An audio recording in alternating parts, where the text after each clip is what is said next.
miércoles atrás estábamos compartiendo un pasaje y estábamos siendo instruidos de un texto que, al menos en mi caso, siempre me sigue sorprendiendo, que es el primer libro de Samuel, capítulo 17.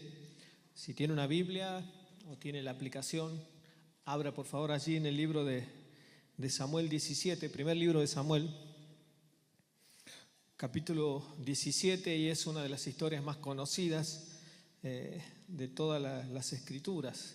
Es más, hasta aquellos que ni siquiera han leído alguna vez la Biblia asimilan el relato y lo utilizan para explicar la diferencia entre lo gigante que es vencido por lo pequeño. Nosotros sabemos que la obra de Dios estuvo siempre allí en David, en el rey David, aun cuando era un muchacho.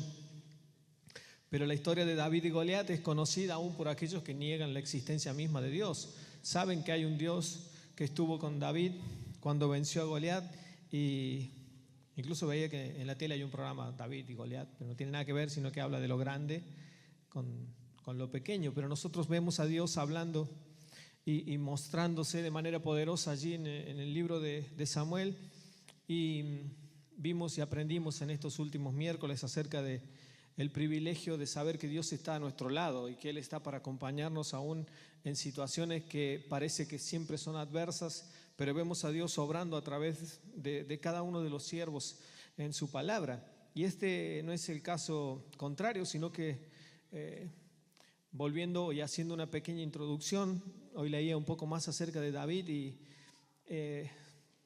la mayoría coincide de que era prácticamente un adolescente cuando él es llevado a ese momento en la batalla.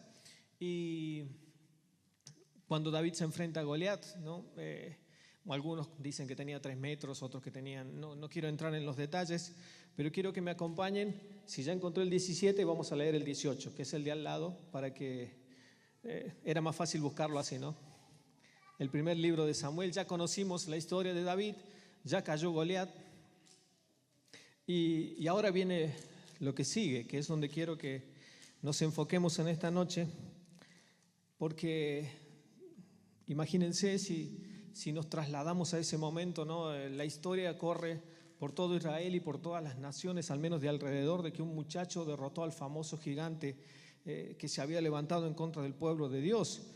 Imagínense el pueblo de Israel tratando de conocer quién era el muchacho. Hasta ese momento no había trascendido mucho acerca de este adolescente que había hecho una hazaña terrible, ¿no? Y la gente quería conocer quién era el famoso David. Y Saúl, el rey, en ese momento dijo: bueno, tráiganlo a mi palacio. Y es ahí donde quiero que leamos el capítulo 18, desde el verso 1 en adelante, primer libro de Samuel. Dice: y una vez que David y Saúl terminaron de hablar, Saúl tomó a David a su servicio, y desde ese día no lo dejó volver a la casa de su padre. Jonatán, por su parte, entabló con David una amistad entrañable y llegó a quererlo como a sí mismo. Dice el verso 3, tanto lo quería que hizo un pacto con él. Se quitó el manto que llevaba puesto y se lo dio a David. Y también le dio su túnica y aún su espada, su arco y su cinturón. Gracias. El texto ahí. Saben que después que David pelea con Goliat, pasan aproximadamente 20 años hasta que David llega a ser el rey de Israel. No es que mató a Goliat, hay gente que piensa que al tiempito, no, pasaron algo así como 20 años. Algunos tienen 20 años, acá estamos cerca de los 20 algunos. Toda esa vida pasó hasta que David llegó a ser el rey de Israel. Desde el momento en que David mata a Goliat, que debió haber sido su punto máximo de reconocimiento, a partir de ese momento, si usted lee su Biblia, fíjese que el capítulo 18, 19, 20, 21, es decir, a David le viene lo peor. Si bien el pueblo lo reconocía, y de hecho las mujeres empezaron a cantar un hit pegajoso ahí, ¿no? Eran diciendo, bueno, no sé cómo habrá sido la melodía, pero decían, bueno, Saúl mató a sus 1000, pero David mató a sus 10,000. Y vaya a saber el ritmo que le pusieron en esa onda, pero la gente empezó a proclamar que David era mejor que Saúl, ¿no? Y, y esto incomodó de tal manera a Saúl que si usted mira el capítulo, le repito, 18, 19, 20, 21, cuando David pasó al gigante, empieza lo peor para él, ¿no? Y esto no quiere decir que nuestra vida, una vez que hemos logrado conquistar algún área de nuestras vidas, desde ahí en adelante viene lo peor. En realidad es una alerta que Dios pone en nuestras vidas para que no nos relajemos. Hay algo que mucha gente lamentablemente sufre después de conseguir una victoria, es que se relaja y piensa que puede seguir viviendo la vida con total normalidad. Ya vencí. Hoy en día está muy de moda de que cuando se logra un objetivo, después ¿qué hace la gente? Se relaja, ¿no? Aún en el deporte sucede, aquel que consigue un logro y dice llegamos y ganamos todo, ¿no? Como nos ha pasado últimamente. Después ¿qué dice? Y el equipo se relajó, porque ya es como que nos cuesta, ¿no? Está vacío, ¿no? Me siento vacío, entonces no puedo volver a ganar nada. Y la gente dice, bueno, logré lo que quería y después de lo que logro, me cuesta volver a tener un objetivo nuevo, ¿no? Algunos dicen, bueno, empiezan una carrera y les costó tanto la carrera que cuando terminan ni siquiera quieren trabajar, porque es como que ya está, no quiero ver más un libro, es más, no quiero saber nada con la carrera, ¿no? Algunos están tan entusiasmados con algunas situaciones en su vida que cuando las consiguen dicen, es como que se tiran la plancha y dicen, lo logré. David, siendo un muchacho, es llevado delante del palacio y Saúl le dice, mira, recuerden que David no había salido, él vivía en el campo. Me imagino noches enteras de David solo en el campo, con las ovejas, mirando una fogata. No me lo imagino siempre peleando con algún animal, habrán surgido, pero él no es que andaba buscando leones, ni andaba buscando osos, ni pegaba un cartel, ¿no? Si alguno tiene problema, venga conmigo que lo arreglamos. Pero David habrá estado noches enteras, quizás adorando a Dios en su intimidad, y de pronto pasa a un palacio de un rey que de lejos conocía a Dios en algún momento, pero que ya había sido desechado. David llega delante del trono del rey Saúl y Saúl dice, bien, hiciste lo necesario, hiciste algo importante, desde ahora en adelante no volvés más a la casa de tu padre y empezás a vivir acá.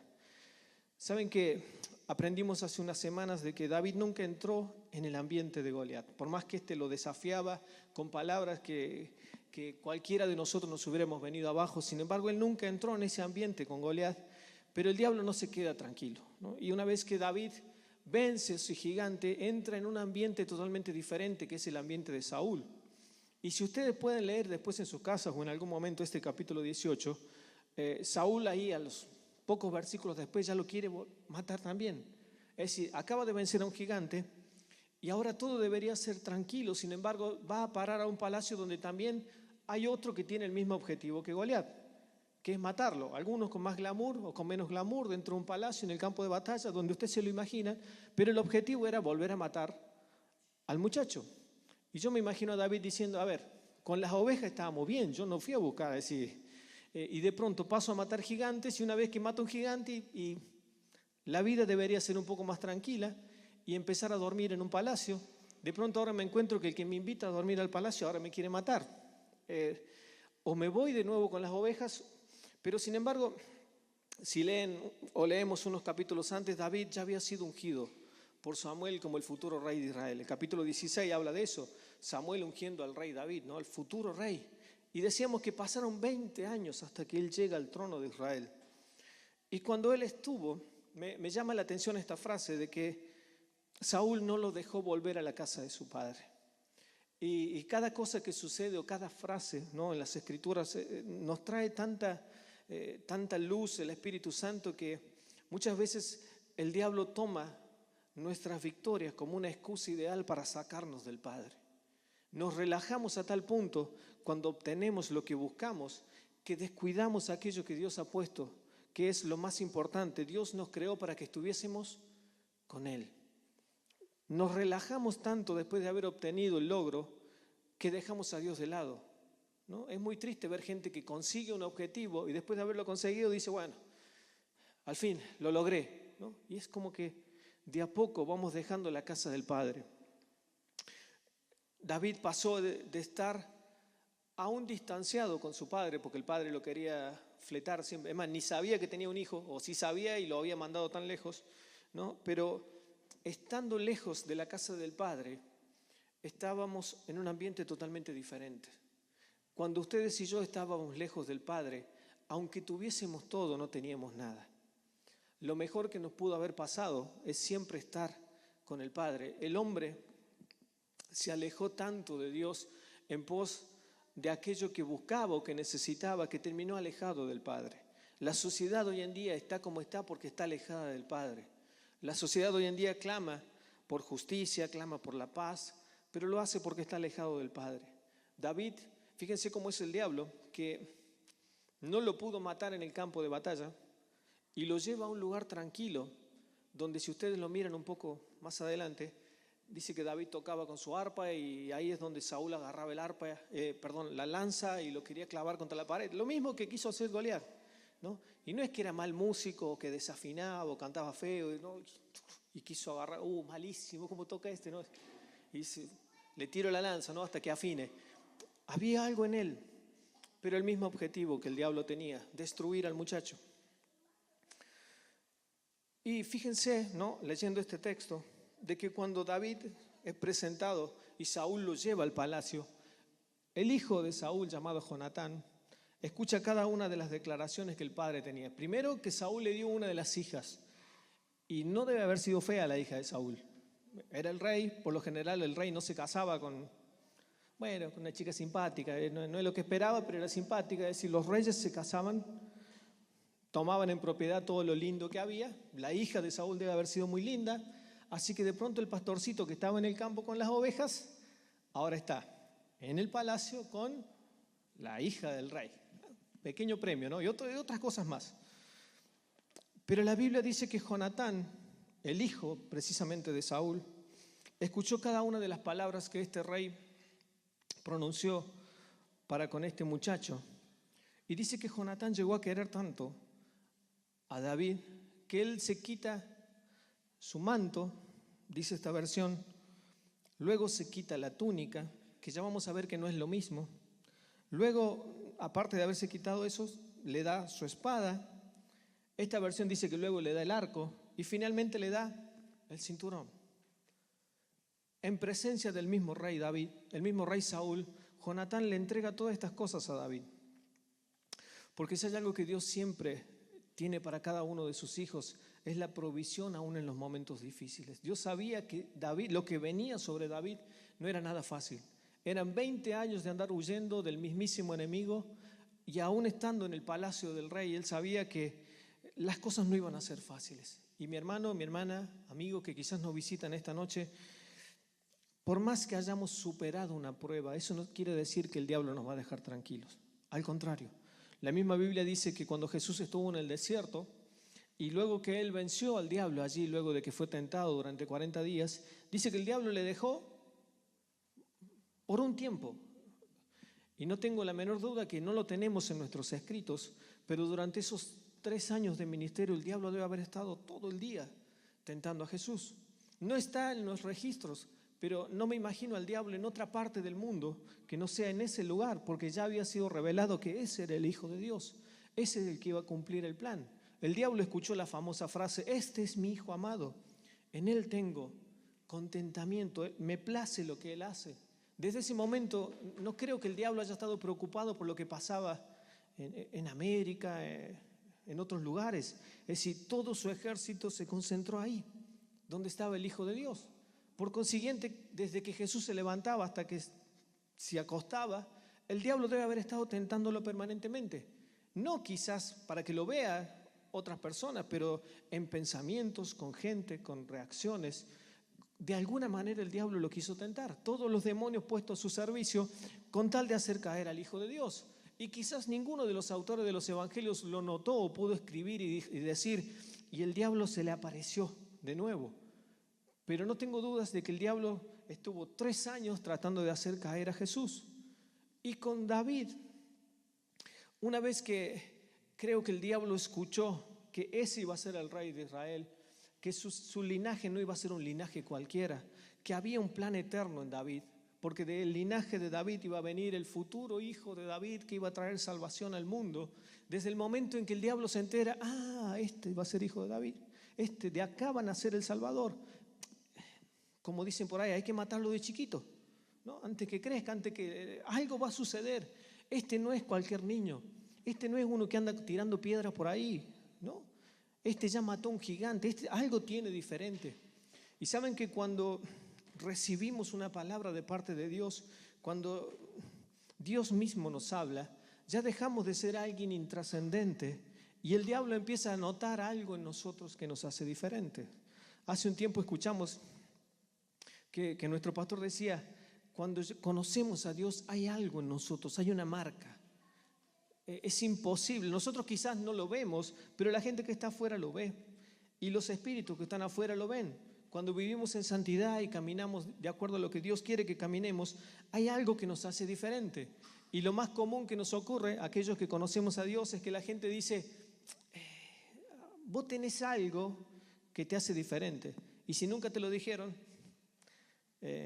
no tenés algo que te hace diferente. La gente no se está dando cuenta que Cristo mora en vos. Hay algo en vos que no está haciendo que la gente se vuelva hacia vos para conocer a Dios, ¿no? Porque más de una vez nos han dicho, a vos que Dios te escucha, como si el oído de Dios seleccionara, ¿no? A ver, este sí, este no, este sí, ¿no? A vos que ustedes que van a las iglesias, ¿no? Hay algo en nosotros que nos hace diferentes y es su presencia. Había algo en David que lo hacía diferente, que era la presencia de Dios. No era simplemente el que había matado al gigante, algo lo hacía diferente. Y Dios lo sabía, Saúl lo sabía, Jonatán lo sabía y el diablo por consiguiente también lo sabía. Cuando caminamos delante de Dios en integridad, no solamente Dios se entera, sino que en el reino de las tinieblas también se enteran. El hecho que agrades a Dios no quiere decir que no vas a tener luchas. Es más, yo creo que mientras más agradas a Dios, más difícil se te pone. La ventaja es que Dios está con vos, ¿no? Y cuando menos agradas a Dios, más difícil se te pone. El problema es que Dios no está con vos. Y ahí es cuando empieza el círculo. Dice, bueno, a ver, ¿qué hago? Al fin y al cabo siempre la vida me va a ser difícil. Y sí, a ver, yo no sé si vamos a andar cantando lo del hermano Montaner, soy feliz, ¿no? Pero a ver, si voy a las Escrituras, si bien la luz, la senda del justo es como la luz de la aurora, pero yo veo que Jesús, desde el primer día hasta el final, no, Él tenía un objetivo. Y si Él como hijo de Dios vivió todo lo que vivió hasta llegar a su objetivo, como hijos de Dios somos llamados no a sufrir. Y tampoco estoy diciendo, pare de sufrir. Lo que estoy diciendo es que en Cristo somos más que victoriosos. Él está con nosotros. ¿Cuántos dicen amén? ¿Cuántos pueden creer que Él está con nosotros? ¿No? Amén. Y que cuando el apóstol le decía a los romanos, yo estoy seguro ni que la vida, ni que la muerte, ni que lo alto, ni lo profundo, ni lo presente, ni lo porvenir, ni potestades, ni todo eso, nada nos puede separar del amor de Dios. Y luego dice, antes bien somos más que vencedores. Me garantiza algo, que una frase que escuché un día. Dios nunca te garantizó que no ibas a pasar por el horno de fuego. Lo que sí te garantizó es que aún estando en el horno de fuego, Él está con vos. Es decir, no tenemos la garantía de que vamos a pasar cosas buenas el resto de nuestras vidas, porque estamos en la carne, porque Dios está a nuestro favor, el diablo está en contra nuestra. El problema es que todo lo que tenemos que atravesar, si no lo pasamos con Él, no lo pasamos. Y David lo sabía. Y entonces hay una palabra en el libro de los Hechos que aclara un poco más esto. Dice el libro de Hechos 1, verso 8, y me seréis testigos, ¿no? Y empieza a nombrar todo el mapa, dice desde Jerusalén hasta Samaria, Judea y hasta lo último de la tierra, y nos gusta la palabra testigos, pero el original griego, la palabra testigo es mártir, y ahí no está tan bueno, ahí ya como que deja ese, estaba bueno testigo, ¿no? Pero la palabra es, y me serán mártires, dice el griego, el original, desde Jerusalén hasta lo último de la tierra. Y el mártir es aquel que muere a causa de Jesucristo. Pero testigo estaba más copado, ¿no? Es como que le daba más poder, ¿no? Ya con mártir implica otras cosas, ¿no? Y si miramos el libro de los Hechos, nos damos cuenta que todos los apóstoles terminan siendo mártires o testigos. Todos terminan siendo testigos porque todos terminan muriendo a causa de Jesucristo, a causa de la predicación del Evangelio. ¿Cuántos testigos hay aquí? Ya es como no es lo mismo ser testigo que más. Ya es como que, a ver.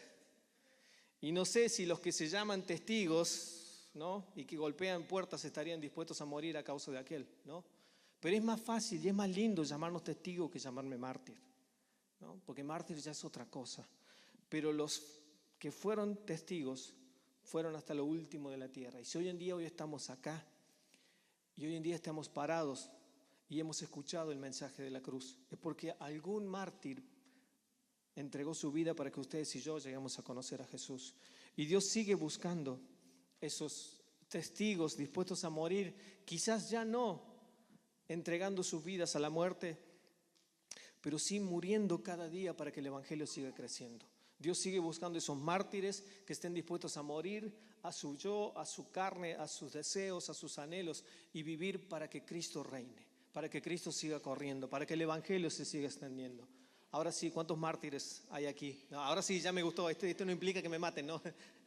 No, digo que Dios se valió de hombres y mujeres que en santidad transformaron su historia y transformaron el rumbo de la historia. Jonatán, el hijo de Saúl, jamás envidió lo que había hecho David. Por el contrario, cuando él lo ve y dice que tuvieron una gran estima y que llegaron a quererse, y esto no tiene nada que ver con lo que hoy en día algunas creencias hay de que este fue el primer caso de homosexualidad dentro de la Biblia y avalan muchos, no tiene nada que ver con eso, porque si uno lo va leyendo detalladamente, lo que hubo fue una relación de amistad. El hijo del rey llamó a David y dijo: yo escuché lo que mi padre dijo, y le entrega 5 objetos como muestra de su aprecio, como muestra de su respeto y de su reconocimiento de que Dios estaba con él.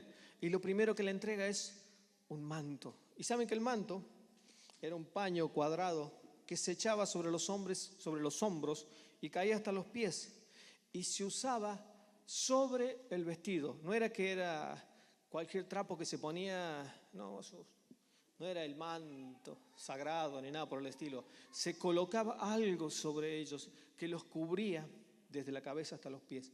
Cuando los reyes eran nombrados reyes, se colocaba sobre ellos un manto que los identificaba como reyes. Ahora, este muchacho David probablemente habrá pasado las noches más heladas de su vida en pleno campo, tocando la guitarrita. De pronto ahora era cobijado en el palacio del rey y alguien le ponía un manto y alguien lo cubría. De pronto en el palacio del rey él encontró cobertura. Y saben que podemos estar lejos aún de la casa del Padre como el hijo pródigo, pero saber que su presencia está con nosotros. Y saber de que si Dios te llamó, Dios está con vos en todos lados. Cuando honramos a Dios, Él nos cubre y nos sentimos protegidos porque Dios me cubre. El salmista decía, este mismo David escribió mucho más adelante, dijo: Dios me tiene rodeado. El famoso Salmo 139, ¿no? Me tienes rodeado. Él está delante mío, Él está atrás de mí, Él está arriba, Él está abajo. Me tiene rodeado por completo, ¿no? Y él lo entendía perfectamente. Sabía que Dios estaba con él en todo momento. Luego le dice que le dio la túnica y hace diferencia entre manto y túnica. No es lo mismo el manto que la túnica, porque la túnica era lo que iba pegado a la piel. El manto se ponía por sobre. La túnica iba pegada en la piel y era lo que más cerca estaba del cuerpo de aquel que se lo ponía, ¿no?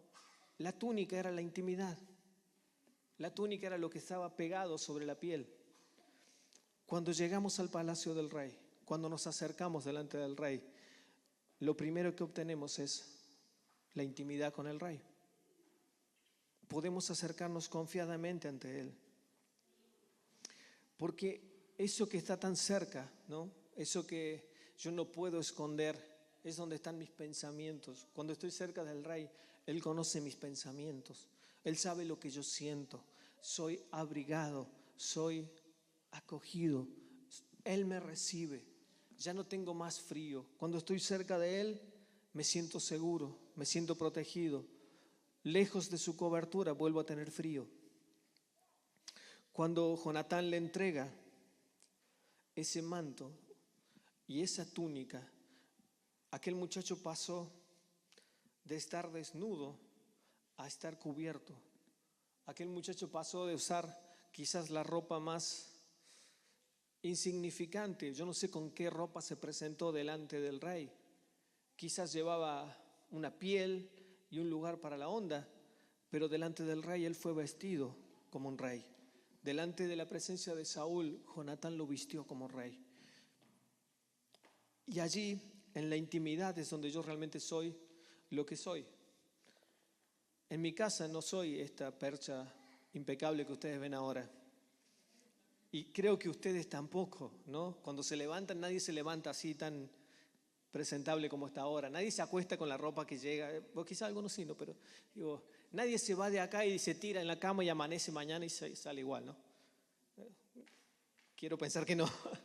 Pero digo, por lo general en casa somos otra cosa, ¿no? En casa es como que sale la remera con el, no, ¿cuándo te vas a caer? No, la media, salen los 4 de los 5 dedos salen por la media, pero es, ¿no? Uno se siente transparente en casa, ¿no? Y ahí es donde está el pelo, lo peinan como pueden, algunas mujeres, no, es que si algunas quizás ni nos conoceríamos si nos levantásemos a la mañana y nos viésemos, ¿no? Hasta que descubrimos esto que vemos acá en los cultos. Pero en ese lugar de intimidad soy como soy, y es allí hasta donde Dios me conoce. En la intimidad es donde Dios me conoce. Ustedes pueden ver acá, quizás nos vemos todos y decimos, qué lindo este, qué lindo. Pero en la intimidad es donde mostramos realmente lo que somos, ¿no? Y Dios está buscando eso en cada uno de nosotros, que podemos ser transparentes delante de Dios y que podamos ser lo mismo afuera, en mi casa, en la iglesia, en el barrio, en el trabajo. Dios quiere que esa túnica que nos identifica marque en nosotros nuestra transparencia delante de Dios, que Dios no tenga nada a lo que buscar y tenga que escarbar para encontrar algo dentro mío, sino que Dios pueda verme tal cual soy. Y esa túnica no solamente representaba ahora ya un muchacho vestido, sino que era la intimidad que había sido cubierta, rodeada por Dios. Dice la Biblia que Jonatán le entregó también una espada. Los reyes en ese momento eran coronados con una espada. Habrán visto algunas ceremonias, vieron que le ponen una espada. Dice que Jonatán sacó y le dio la espada a David. El hijo del rey le estaba entregando una espada al muchacho. Este que siempre anduvo con una onda, de pronto ahora le dan una espada. Este que nunca tuvo, me imagino a David habrá dicho, si hubiera tenido una de estas, hubiera hecho pedazos los leones y los osos, y ahora me dan una de estas, yo no, y esa, pero con esta. Pero en presencia del Rey somos provistos de todo lo que necesitamos, porque Dios te da, cuando te da la espada, te da la autoridad. Hace unos días el pastor Horacio hablaba acerca de la autoridad y el poder. La espada significaba la autoridad. El apóstol Pablo lo explicó muchos años después, miles de años después, y él dijo que parte de la armadura es la espada del Espíritu, que es la palabra. Y es triste, pero hoy en día somos la iglesia de la música, pero poco Biblia, ¿no? Somos la iglesia de los recitales, pero poco oración, ¿no? Es como que somos la iglesia del siglo XXI, es famosa más por los CD o por el MP3 o por el Spotify que por las escrituras, ¿no? Tirar un texto, decir, recitar un texto, ¿no? Hace unos meses el pastor Lorenzo tiró esto así de cuántos textos de memoria hemos aprendido y los grillos cantaban, ¿no? Cree. Porque somos, ahora, ¿cuántas canciones nuevas hemos aprendido en los últimos 20 años? ¿No? Porque somos una iglesia que nos gusta mucho más, ¿no? El que su palabra. Pero el salmista, famoso por sus canciones, de hecho hoy en día cantamos miles de canciones, se han cantado en base a lo que escribió el salmista, también conocía la palabra, también tenía la espada en su mano. Y probablemente en los salmos encontramos tanta revelación como en el resto de la Biblia, porque hasta profetizó acerca de Jesús y habló acerca del varón que iba a ser colgado. El Salmo 22 es una descripción maravillosa de la cruz. no era alguien que improvisaba, era alguien que conocía a Dios en la profundidad de la revelación. Sabía del Dios que estaba hablando. No era que decía, voy a cantar una canción, a ver, ¿no? Y rascaba hasta que peguen dos frases, la primera con la segunda, ¿no? Amor tiene que terminar con or, ¿no? Esplendor, esplendor y amor, ¿no? Y cantor. Yo soy un buen cantor, ¿no? Él hablaba de la revelación. 1000 años antes cantó acerca de Dios mío, ¿por qué me has desamparado? Y me lo imagino a David en presencia del Padre. No sé la melodía, pero habrá sido tremenda. Porque era alguien que conocía la palabra del Padre. No solamente recibió la espada, dice la Biblia más abajo que recibió el arco. Y no es el arco, es el arco, ¿no? Y el arco sí ya tenía que ver con el poder. El arco sí tenía que ver con una connotación de un hombre guerrero. Y nuevamente se me cruza por la cabeza de decir, con esta, claro, así cualquiera mata osos, ¿no?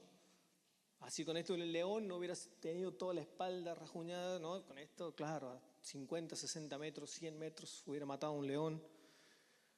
A Goliat ni siquiera le hubiera tirado una piedra, con esta se lo clavan en la frente y hubiera practicado todo el tiempo, ¿no? Pero por algo Dios le da lo que le da en el tiempo justo. ¿Cuántos dolores de cabeza Dios nos ha evitado porque nos ha dado lo que necesitamos en el tiempo justo, ¿no? ¿Cuántos dicen, uy, si Dios me hubiera dado otras cosas antes, andá a saber dónde habría terminado? Dios es fiel, porque si hubieras tenido lo que quizás hoy no tenés, en otro momento no te hubiera servido. Hay gente que dice, Señor, yo esperé 50 años por esto. Es que si te lo hubiera dado hace 50 años, hoy no estarías acá. O no estarías en el lugar que Dios te ha puesto. Dios tiene el momento justo para darnos lo que necesitamos. Él recibió ese arco que representaba no solamente que era el poder y la autoridad de la espada, sino que eso era el elemento de guerra que él iba a utilizar aún más adelante. Pero era el momento con el propicio para recibir lo que tenía que recibir. Dios dijo, ahora al pastorcito, danle un arco. Y Jonatán dijo, tomá, este es el arco.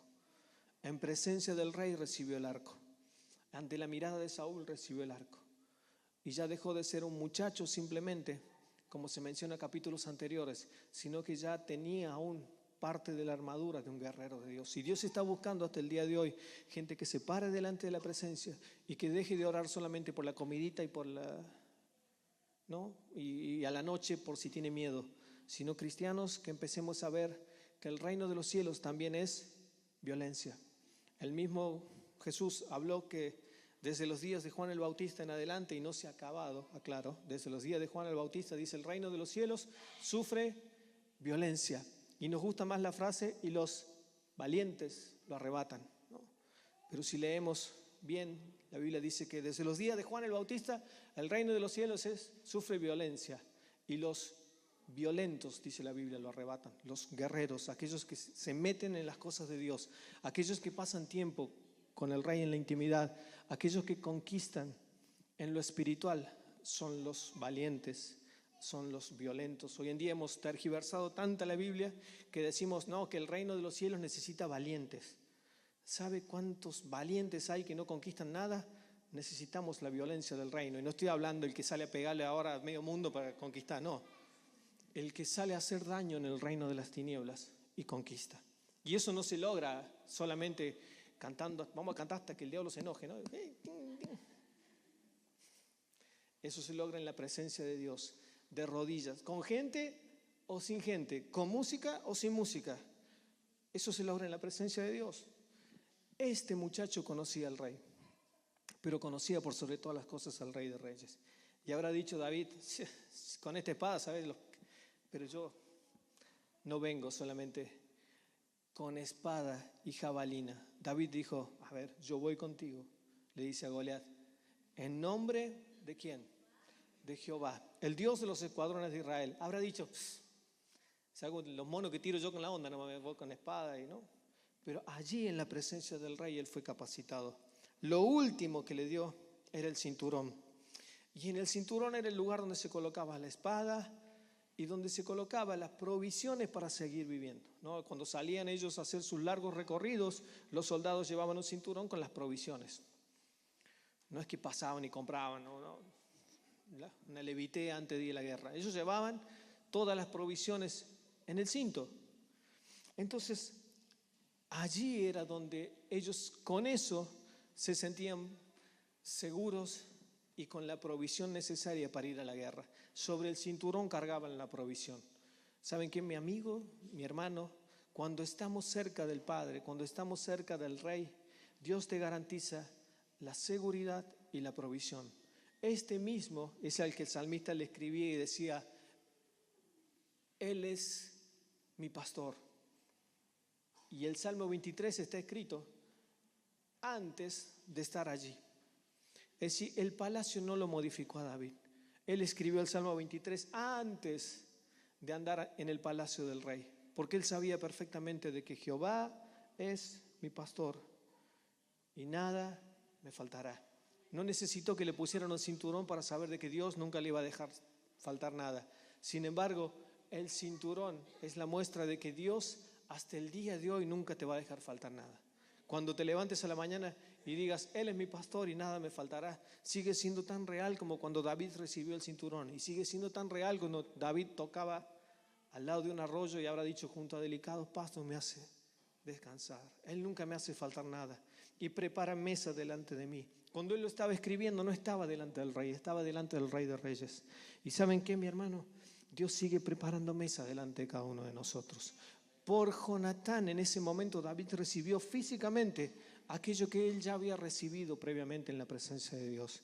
Y Jonatán sigue siendo figura de ese Jesucristo que nos provee del manto, de la túnica, de la espada, del arco y del cinturón. Dios sigue proveyéndote del cuidado, de la intimidad. Dios te provee y nunca te falta nada. Él te sigue dando autoridad, Él te sigue dando poder. Y Dios es el que nunca te va a dejar faltar nada. ¿Cuántos dicen amén? Saben que en tiempos, en la antigüedad, Dios se mostraba de manera física, de manera natural. Hoy lo hace de manera sobrenatural en cada uno de nosotros. Ya hoy no tenés que salir con un cinturón en la panza ni con una espada para que nunca te falte nada o para que nadie te haga nada. Dios ya proveyó todo eso en la cruz. ¿Y dónde recibió David todo esto? En presencia del rey. Él lo recibió en presencia de un rey pagano, como Saúl. Ustedes y yo, ¿dónde recibimos todo esto? En presencia del Rey de Reyes y Señor de Señores. ¿Cuántos dicen amén? ¿Cuántos necesitan toda esa armadura para cada día? ¿Saben dónde la van a conseguir? En la presencia del Rey de Reyes. Todo eso no se consigue ni por internet, ni en Mercado Libre. No lo va a conseguir yendo al congreso de tal, o a la profeta tal, o el profeta tal, me pone las manos y salgo. No hay fórmula mágica. Es en su presencia. El mismo salmista decía, en su presencia hay plenitud de gozo. Cuando vamos a su presencia no salimos iguales. Cuando vamos delante de Él, no puedo salir igual. Nadie sale de la presencia de Dios de la misma manera. Aquel que dice que fue a la presencia de Dios y volvió igual, estuvo en cualquier lado menos en la presencia de Dios. No, estuve 2 horas arrodillado, durmiendo habrás estado, porque no podés salir igual delante de la presencia de Dios. Ah, qué presencia. No sabes, me caí como 5 veces. No pasa por cuántas veces te caes, pasa por cómo te levantás. Si te levantás y sos el mismo que te caíste, dormiste como Pancho tirado en el piso y no te sirvió para nada. No, pero si no sabes que si no me caigo al piso no recibo. ¿Saben cuánta gente se cae y se levanta igual? No, moreteado, más sucio, nada más. No pasa por los golpes, ni por el piso, ni por nada. Pasa por estar en su presencia. Cuando estás en la presencia de Él no puedes salir igual. David salió de la presencia de Saúl, pero él salió ya no como el muchacho, sino que salió revestido. Y Dios se proveyó de alguien que estaba en la presencia de Dios, que estaba en la presencia del rey. El hijo del rey fue el que vistió a David. Y hasta el día de hoy, el hijo del rey es el que nos viste a cada uno de nosotros. ¿Cuántos dan gloria a Dios? ¿Puede cerrar sus ojos un segundo?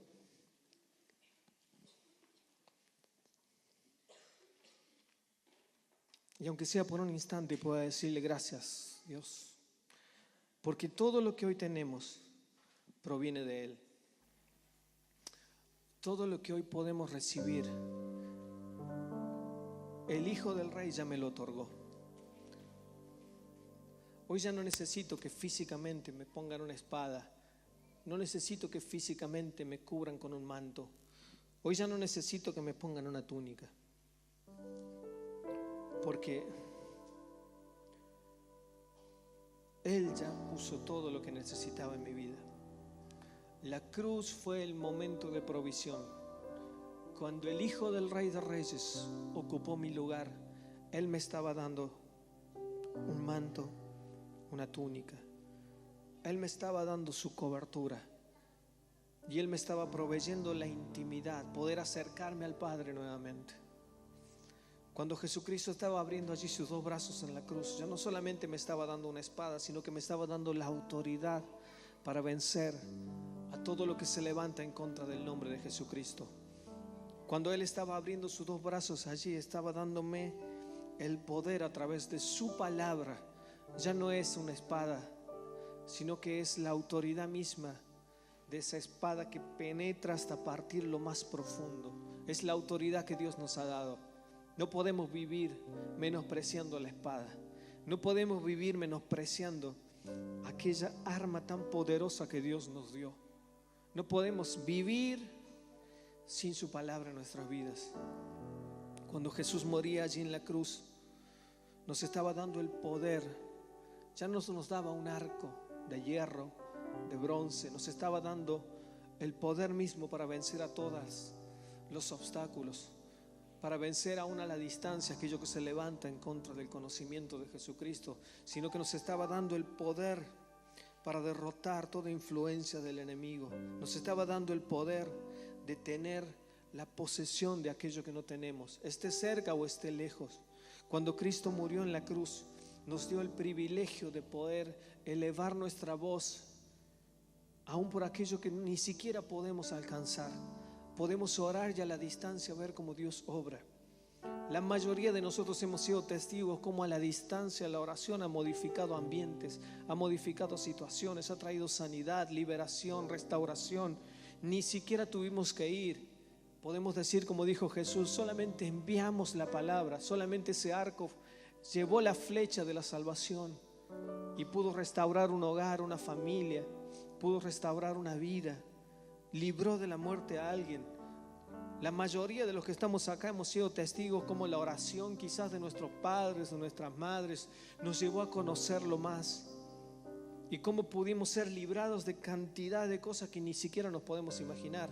Seguramente un día delante de la presencia de Dios veremos cómo esas flechas fueron lanzadas y penetraron las tinieblas y nos libraron de tantas cosas que siquiera ni nos podemos imaginar. Y quizás nunca lo vamos a descubrir aquí en la tierra, pero un día delante de su presencia seguramente Dios nos va a decir: si estás aquí es por los méritos de mi Hijo, pero porque alguien a la distancia oró por vos. Y si llegaste a conocer un poco más de Dios es porque alguien pagó un precio.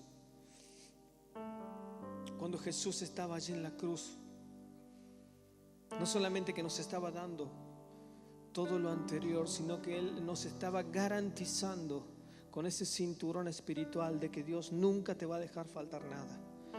Y ese cinturón que proviene de Dios es totalmente atemporal, no depende ni de un partido político, ni de un gobierno, ni de la economía de una nación, no depende de los recursos, no depende de quién está hoy o quién estuvo, ni quién va a venir, no depende del Fondo Monetario Internacional, no depende de nada.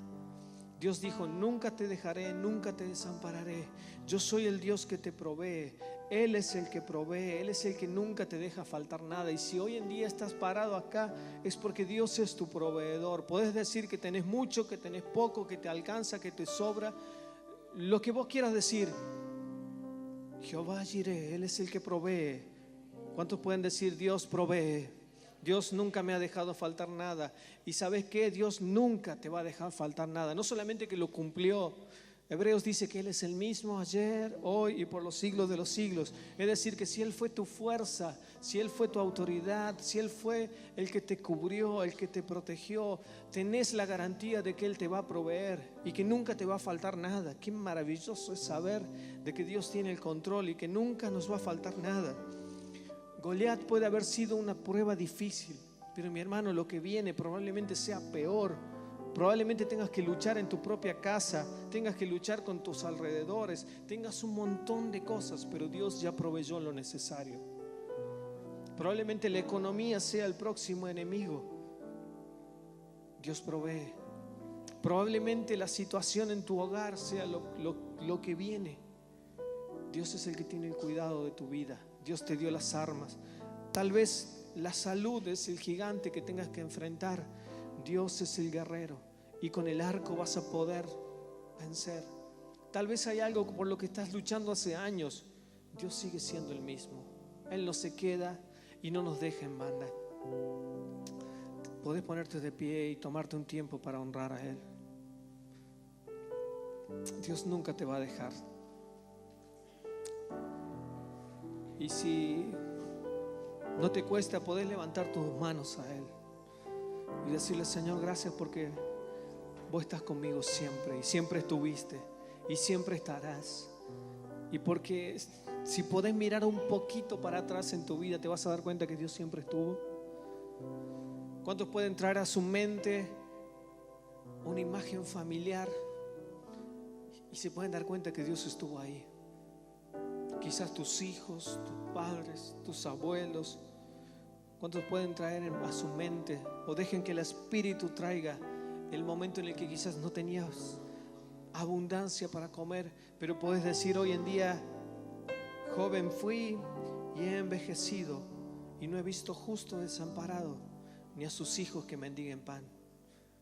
El salmista, vaya que lo sabía, ¿no? Él dijo, casi en la etapa final de sus vidas: miren que he pasado cosas, pero fui joven una vez y hoy ya soy mayor, pero estoy seguro que mi descendencia no va a sufrir escasez.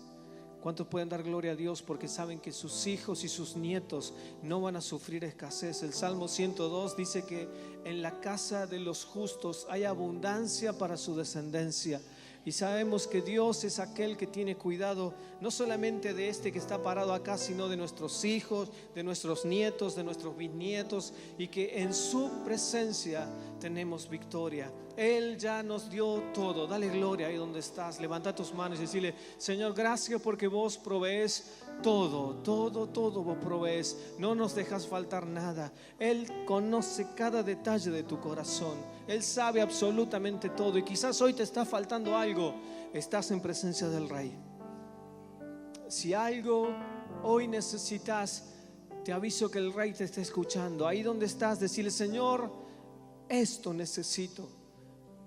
Y sus ojos y sus oídos están abiertos sobre este lugar.